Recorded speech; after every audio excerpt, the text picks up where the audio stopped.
Hello everyone. Today we are talking about a theory that every teacher, parent, and school leader must understand if they truly want students to learn better. This is the theory of Abraham Maslow. Now, let me ask you a simple question. Can a hungry child focus in class? Can a scared child learn confidently? Can a child who feels ignored perform at their best? The answer is no. And that is exactly what Maslow explained through his famous concept, the hierarchy of needs. Maslow said that human beings have different levels of needs, and unless the basic needs are fulfilled, higher learning cannot happen. Let's break that down in the class context. The first level is psychological needs. These are basic needs like food, rest, water. If a child is tired, hungry, or uncomfortable, learning becomes secondary. As teachers, we often ignore this. But a child who is physically uncomfortable will not absorb your lesson no matter how good it is. The second level is safety needs. Students need to feel safe physically and emotionally. If a child is scared of punishment, afraid of humiliation, or anxious in class, their brain shuts down learning. A fearful classroom may look disciplined, but it kills curiosity. And the third level is love and belonging. Every child wants to feel accepted. They want to feel seen, heard, and valued. If a student feels ignored or isolated, their engagement drops. That is why relationships matter in teaching. A connected child learns better.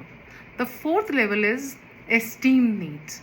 Students need recognition. They need appreciation, confidence, and a sense of achievement. When teachers only point out mistakes, students lose confidence. When teachers notice effort, students grow. The fifth and highest level is self actualization. This is where a student reaches their full potential. Fifth and highest level is self actualization. This is where student reaches their full potential. Creativity, problem solving, independent thinking. This is real education. But the truth is, most classrooms try to teach at level 5 without fulfilling levels 1 to 4. That is why learning feels forced. Now, let's bring this into real teaching practice. If you are a teacher, start your class by observing students, not just teaching content.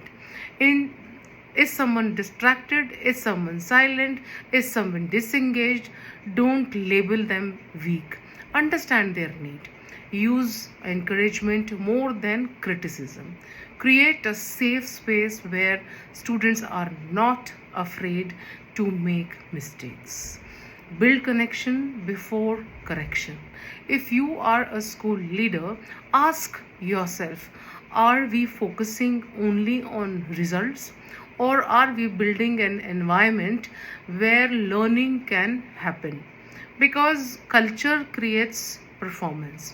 And if you are a parent, before asking why didn't you score well, ask, are you okay? That one question changes everything. My honest message: teaching is not just about delivering knowledge, it is about understanding human needs. Abraham Maslow didn't design a theory for exams, he gave a blueprint for human growth. If we apply this in classrooms, we don't just improve marks, we build confident, capable, and emotionally strong students. If you found this helpful, subscribe now for more videos on psychology, education, classroom strategies, and teacher growth. Because great teaching begins when we understand the child, not just the subject. Thank you.